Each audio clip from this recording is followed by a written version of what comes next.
Ya, kenapa? Apa? Oh, ni tengah masak mi ni. Cuba tengok. Tapi yang tu tak penting ni, nak bagi tahu macam mana nak buat apa punya teman lelaki tu suka, jadi suka sentiasa dan always dengar cakap hampa. Nak tahu nak macam mana? Betul ke? Betul lah. Macam mana? Kita tengok ni. Dengan hanya 3 minit sahaja dah boleh siap. 3 minit saja. Minit saja tengok.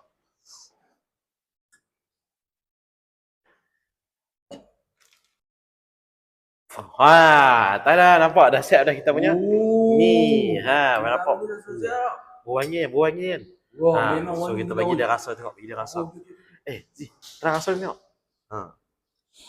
Wah, sedap ni bau.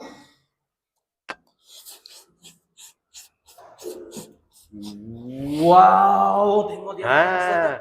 Nampak sedap kan? Memang sedap lah. Sebab perbezaannya sebab ni kita ni pakai bahan-bahan yang original sahaja tau. Wow, banyak. Bahan-bahan yang semula jadi. Wow, macam tu kena masak berapa lama? Kena masak berapa lama? Sekejap je ni. Kena masak 5 jam. 5 jam. Wow. Jangan risau.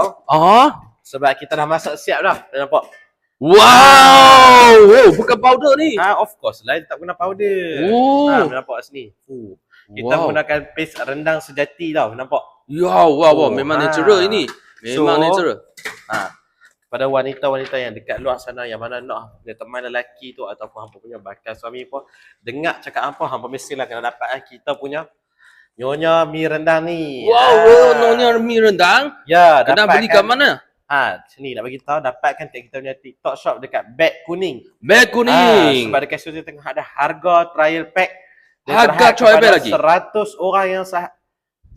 orang sahaja. Wow, jadi kena cepat oi. Kena cepat lah, of course. Grab laju-laju. Wow, go.